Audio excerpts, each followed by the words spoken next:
Bonjour, je m'appelle Fatoumata Kébé et je suis astrophysicienne depuis bientôt 10 ans. Dans ce podcast, je vais vous parler de ce qui me passionne. L'espace, le ciel, les étoiles, mais je veux le faire depuis les territoires ultramarins. Le grand poète martiniquais Aimé Césaire appelait les marées le hoquet des anges ou encore l'eau des fièvres. Mais tout inspirant et poétique qu'il soit, le phénomène universel et intemporel des marées se mesure aussi scientifiquement et s'analyse. C'est ce que nous allons voir dans cet épisode. La Lune, le Soleil et les marées, deuxième partie. On imagine souvent la Terre comme une masse stable, rigide et immobile. Pourtant, elle respire. Lentement, silencieusement, elle se soulève et s'affaisse au rythme des astres. Ce sont les marées. Pour moi, les marées sont l'une des rares manifestations visibles sur Terre de l'influence directe des astres. Et partout dans les Outre-mer, on peut voir concrètement comment un même phénomène astronomique produit des effets variés. Je vais sans doute vous surprendre, mais il existe deux types de marées et elles sont intrinsèquement liées. Les marées océaniques, dont nous avons parlé dans l'épisode précédent, et les marées terrestres. Les marées terrestres sont les sœurs discrètes des marées océaniques. Elles ne font pas danser les vagues, mais elles courbent littéralement la croûte terrestre, parfois de plusieurs dizaines de centimètres chaque jour. Mais sans instruments scientifiques, elles sont imperceptibles. Les marées terrestres, comme les marées océaniques, sont dues à plusieurs forces. D'abord, l'attraction gravitationnelle de la Lune. Ensuite, l'attraction du Soleil. Enfin, la force centrifuge. Un lieu emblématique pour comprendre et mesurer ce phénomène se trouve à Tahiti, au cœur du Pacifique. Là-bas se trouve un observatoire de géodésie de très haut niveau reconnu internationalement. La géodésie est la science de la mesure et de la représentation de la Terre. Elle permet de créer des cartes extrêmement précises, de suivre les mouvements de la croûte terrestre ou encore d'étudier les effets du climat et des marées. À Tahiti, cette discipline est à l'œuvre pour comprendre à la fois les marées terrestres et océaniques. L'observatoire polynésien est équipé d'un réseau de marégraphes numériques répartis sur plusieurs îles. Ces instruments mesurent en continu le niveau de la mer en tenant compte non seulement des marées, mais aussi des houles ou des tsunamis. Un marégraphe est généralement installé sur le littoral, dans un port, une rade ou une baie. Il enregistre la hauteur de l'eau par rapport à un point fixe. Mais voilà, ce point fixe, lui aussi peut bouger. C'est là que le GNSS, Global Navigation Satellite System, entre en jeu. Ce système mondial de navigation par satellite permet de mesurer avec précision les mouvements verticaux du sol en le comparant à une référence stable, le centre de la Terre. Pour mieux comprendre, imaginez un ascenseur.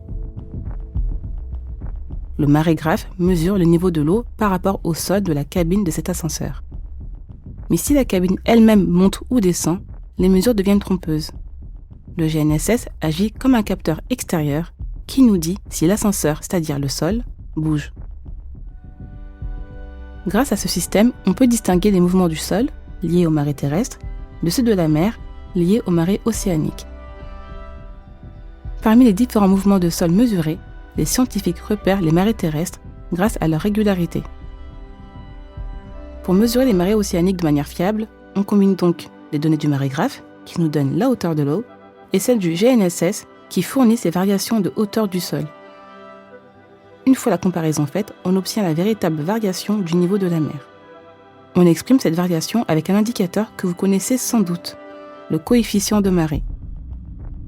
Ce coefficient mesure l'ampleur du marnage, c'est-à-dire la différence de hauteur entre la pleine mer, marée haute, et la basse mer, marée basse. Il est compris entre 20 et 120. Son calcul se fait à partir d'un rapport entre le marnage du jour et un marnage de référence, différent selon l'endroit du globe où on se trouve. Après, on applique une formule mathématique, on multiplie ce rapport par une constante. Cela permet d'obtenir une échelle facile à lire. Il faut retenir que le coefficient est autour de 20 pour les plus faibles marées et qu'il peut aller jusqu'à 120 pour les plus fortes.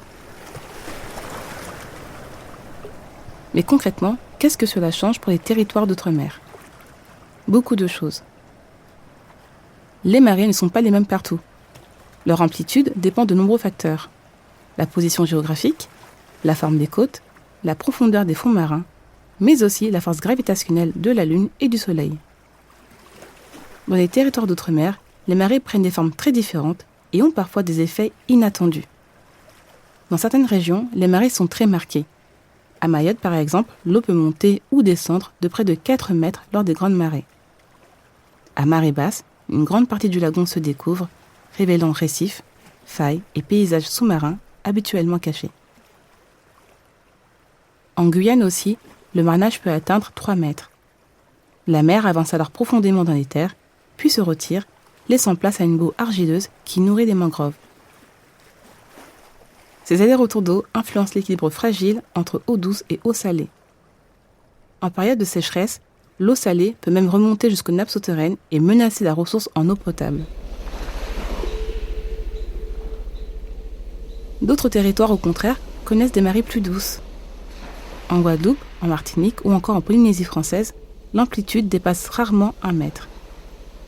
On pourrait croire qu'elles sont sans conséquence, et pourtant, c'est parfois l'interaction avec d'autres phénomènes qui les rend dangereuses. Par exemple, des vents violents, une forte houle ou une urbanisation mal pensée peuvent aggraver les effets de la marée. À Pointe-à-Pitre, certaines rues se retrouvent régulièrement inondées, non pas à cause d'une grande marée exceptionnelle, mais parce que les réseaux d'évacuation ne suffisent plus à faire face à l'eau qui s'accumule.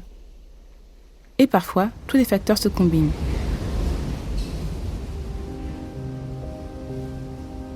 Une marée haute, une houle puissante et des vents soutenus. On parle alors de marée de tempête. C'est ce qui s'est produit à Wallis et Futuna en 2016. Les conséquences ont été lourdes. Routes submergées, maisons endommagées, champs envahis par l'eau salée. Ce type d'événement montre à quel point les marées peuvent avoir un impact direct sur le quotidien des habitants. Plus au nord, à Saint-Pierre-et-Miquelon, les marées atteignent jusqu'à 2 mètres.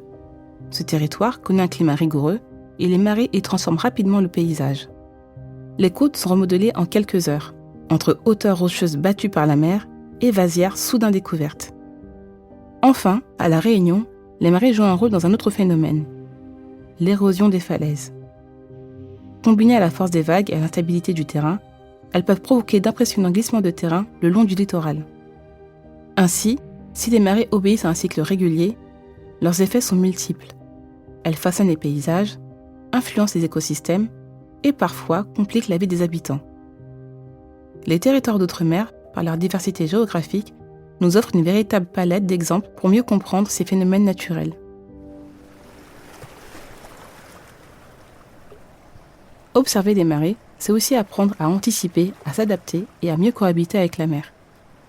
Les marées ne sont pas que des données ou des mesures. Elles sont des forces vivantes. Elles dessinent le rivage, influencent les écosystèmes, guident les cultures. Chaque territoire entretient une relation unique avec l'océan, façonnée par son histoire géologique, humaine et son emplacement sur le globe. J'aime à penser que les marées océaniques ou terrestres sont les horloges secrètes de notre planète. Elles nous rappellent que la Terre n'est pas figée. Elle respire, elle vibre, elle réagit aux astres. Et dans les territoires d'outre-mer, bordés d'horizons marins, ce souffle lent et régulier devient un langage entre la terre et le ciel. Dans le prochain épisode, nous poursuivrons notre exploration en parlant de l'influence de la météo dans l'observation astronomique, surtout dans les outre-mer.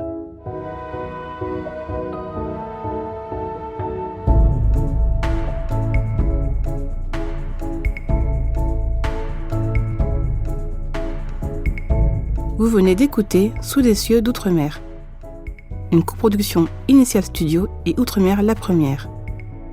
Ce podcast a été écrit par Fatoumata Kébé. La réalisation et la musique sont signées Théo Boulanger.